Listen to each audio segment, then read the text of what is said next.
Hola, hola, bienvenidos al podcast Escucha tu Corazón. El día de hoy nos encontramos con la máster en terapia familiar, Paloma Arely Durán Reyes, quien nos estará hablando el día de hoy acerca del síndrome del cuidador desde la perspectiva psicológica. En el capítulo anterior habíamos hablado desde la perspectiva nutricional acerca de este síndrome, que afecta principalmente a las personas que están al frente en el cuidado de un familiar enfermo. Habíamos comentado que este síndrome afecta la rutina diaria de la persona que está al frente del cuidado del familiar enfermo y puede ocasionar una gran diversidad de síntomas de las que vamos a estar hablando a continuación. Me da mucho gusto que podamos hablar de este tema tan interesante, del síndrome del cuidador primario. ¿Nos podría mencionar cuál es su disciplina? Sí, yo soy psicóloga, licenciada en psicología y después tengo una maestría en terapia familiar y de pareja con enfoque sistémico. Pues algunos cursos de tanatología y áreas que nos han permitido abordar a estos pacientes. Bueno, ya adentrándonos un poquito a lo que es el síndrome del cuidador primario, ¿nos podría decir desde su perspectiva qué es y cuáles son como los síntomas que presentan estas personas? Sí, claro, mira, el síndrome pues justamente es un conjunto de síntomas que se presentan en las personas que se hacen cargo de algún familiar o algún conocido que no puede cuidarse por sí mismo. Entonces, estos cuidadores, al estar expuestos a una gran cantidad de estrés, pueden presentar estrés, ansiedad, depresión, irritabilidad, cansancio, apatía, pérdida de apetito, entre otros síntomas. Pero todo esto es muy difícil identificarlo como cuidador, ¿sabes? Porque estás como con un compromiso tan fuerte que no te permite ver tu dinámica, ¿no? Hay que estar al pendiente los que lo rodean para darse cuenta. Y estas afectaciones psicológicas que nos acaba de mencionar, ¿cómo podrían tener como una afectación del cuidador primario? Miren, lo que sucede es que en muchos casos las necesidades del paciente pues llevan al cuidador a hacer cambios en su vida. Y entonces se pueden presentar incluso cambios en su trabajo, se reduce el tiempo que pasan con su familia, el tiempo que pasan con sus hijos, con sus amistades, y las repercusiones pues pueden ser esas, ¿no? Que dada que las esferas que le rodean no se están atendiendo, podemos caer en algún tipo de trastorno. Y cuando pues se presentan estos síntomas en el cuidado primario, ¿cómo afectan cuando se está al cuidado de una persona que tiene una enfermedad cardiovascular, que en este caso sería la hipertensión? Bueno, mira, en el caso de pacientes con enfermedades cardiovasculares, lo que se ve más en consulta es que vienen con niveles de ansiedad muy altos, niveles de estrés, algunos ya vienen con alguna depresión, y al conjugar esta situación psicológica de un paciente con enfermedad cardiovascular y los síntomas que te acabo de mencionar del cuidador, es una situación complicada en la dinámica. Entonces aquí la atención tiene que ver mucho con la gestión de emociones, con el tratamiento del autocuidado, porque estos cuidadores son excelentes cuidando a su paciente, pero el autocuidado pierde. Entonces es importante que revisemos mucho eso, y así es como se va a conjugar el tratamiento. Atiendes a tu paciente con la enfermedad cardiovascular de manera individual al cuidador, y después lo transformas en una terapia familiar, en donde se tienen que revisar ciertos acomodos para cuidar al cuidador. Muy bien. Ya nos mencionó algunos síntomas sobre este síndrome, pero ahora mi pregunta es si existe la posibilidad de que se desarrolle un trastorno por este síndrome, aparte de este síndrome. Sí, claro, mira, los trastornos que más se presentan pueden ser los trastornos del estado de ánimo, ¿no? Como te decía, el trastorno depresivo, dado que a mayor estrés, a mayor ansiedad, es como abrirle la puerta a la depresión. Entonces, si no hay una atención oportuna, los pacientes pueden llegar aquí con una sensación de agotamiento, de sentimientos encontrados, porque quieren seguir cuidando a su paciente. Entonces, eso es parte de la terapia, trabajar con esas ideas irracionales, ¿no? Pensamientos. Como aprender también a delegar, ¿no? A delegar actividades tal vez de que sí puedes hacer esto, pero también tal vez a tus hermanos o a alguien más dejarle como ciertas actividades para que no se le cargue todo a él. Exacto. ¿En qué momento comiste con tus hijos? ¿En qué momento fuiste a un festival? ¿En qué momento atendiste esta situación de tu familia, ¿no? Entonces, es por eso que se recomienda principalmente delegar, sobre todo si la familia cuenta con más recursos, y no hablo económicos, sino en donde haya redes de apoyo de las que puedan hacer uso. ¿Y cómo podría el cuidador, la persona identificada, saber que sufre de este síndrome? Bueno, mira, inicialmente no son los cuidadores los que detectan el síndrome, es como una queja de la familia del cuidado.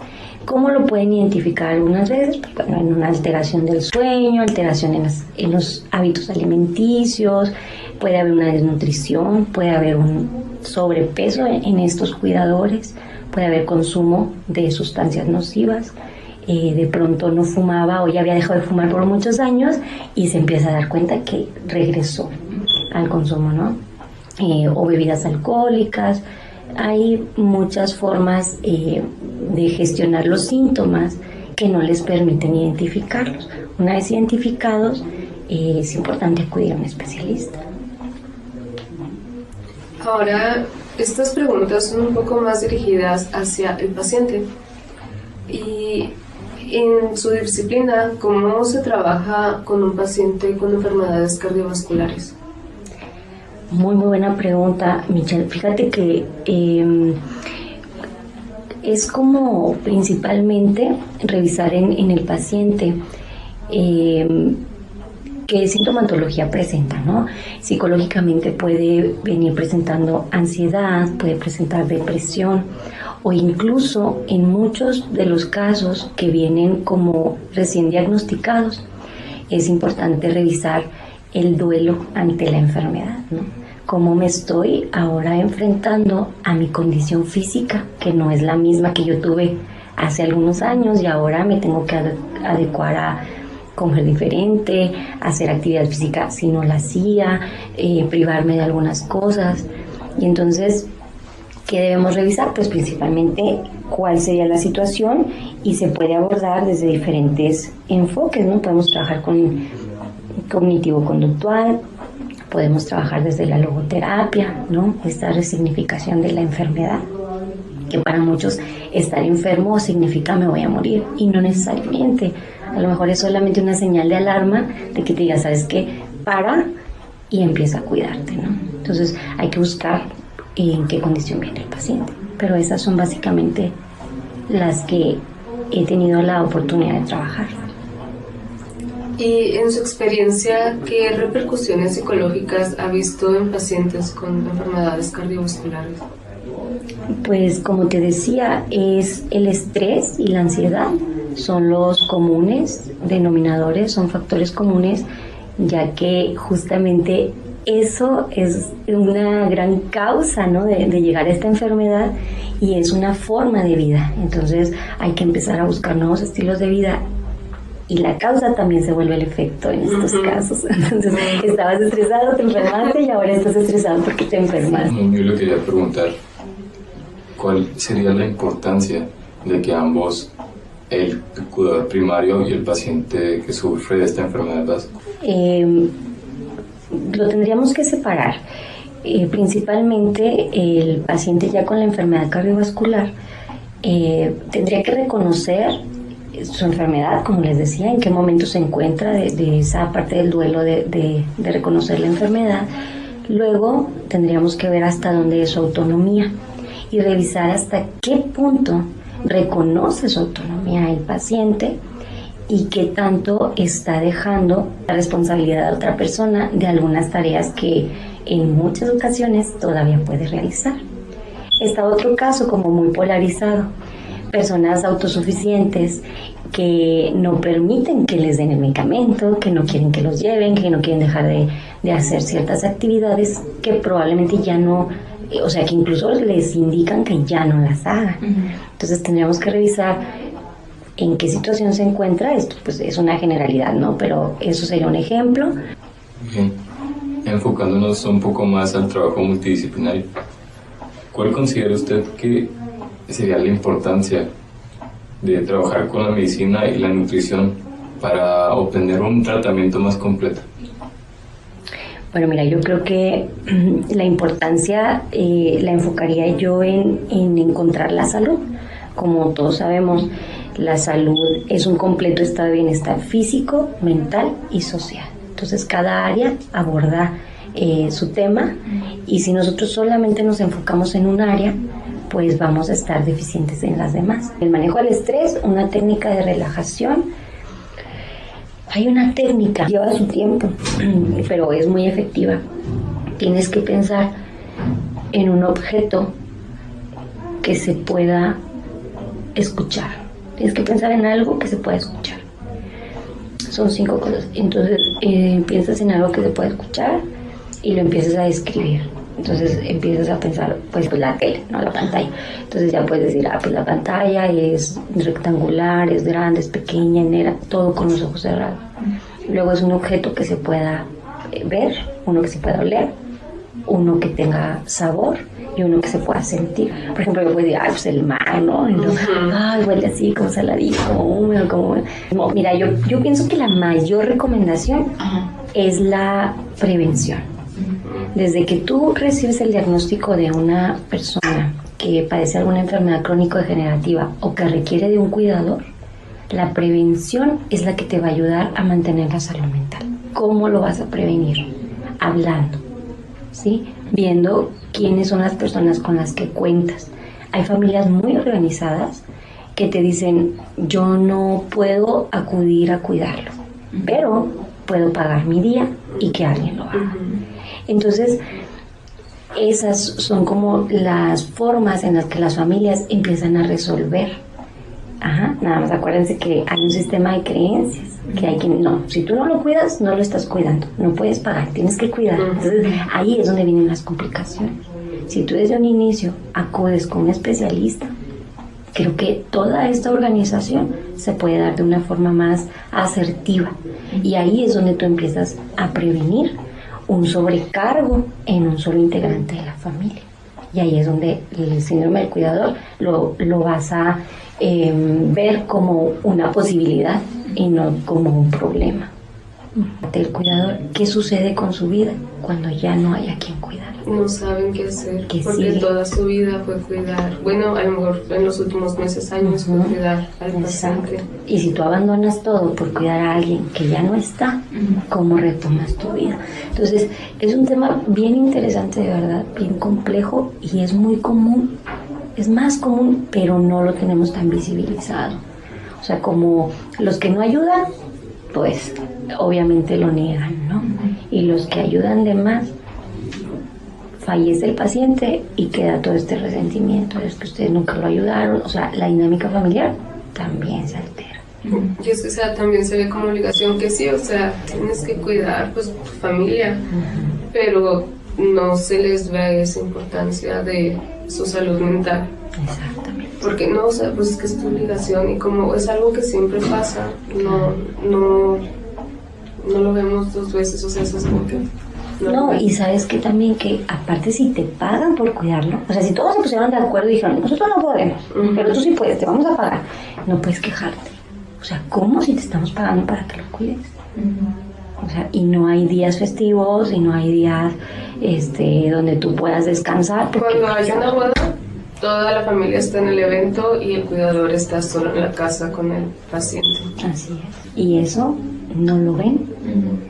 Es parte de nuestro enfoque sistémico, atender eso. ¿Sí se fijan? O sea, no es nada más ver al paciente. Al cuidador es ver todo. Ver todo lo que sucede alrededor para que se mantenga el cuidador primario. y más, ahorita estamos hablando de enfermedades cardiovasculares que no implican mayor cuidado asistencial más que la vigilancia, ¿no?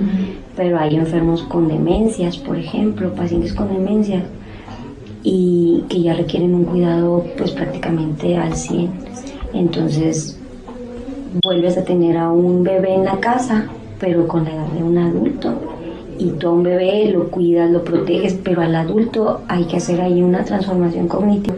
Sabes que la gente se identifica mucho, o sea, es bien fácil que se identifiquen con eso, porque siempre hay una tía que cuida a la abuelita.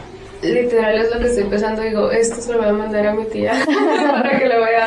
Bueno, no la balcones, pero sí hay que mandarlos. De verdad es que, ¿sabes qué pasa? Que ellos no sienten que necesiten el apoyo emocional, el acompañamiento, y ahí es cuando cómo identificar el síndrome. Quien lo padece es bien difícil que lo identifique. Más bien nosotros como parte del sistema, oye, ya te veo muy cansado, oye, ya te veo así, oye, o te enojan por todo.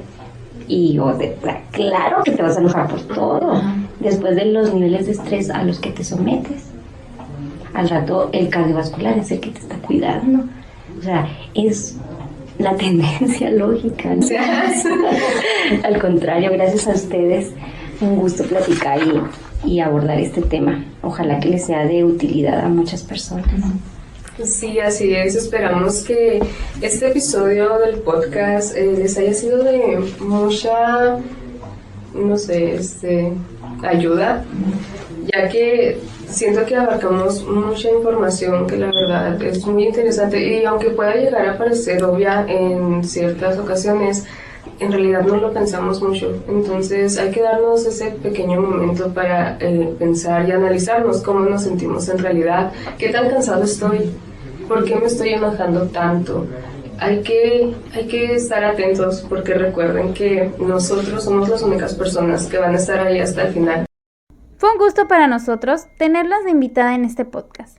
Por último, cerramos con la frase de Rosario Paniagua: el reconocimiento de la labor del cuidador es imprescindible para superar las dificultades.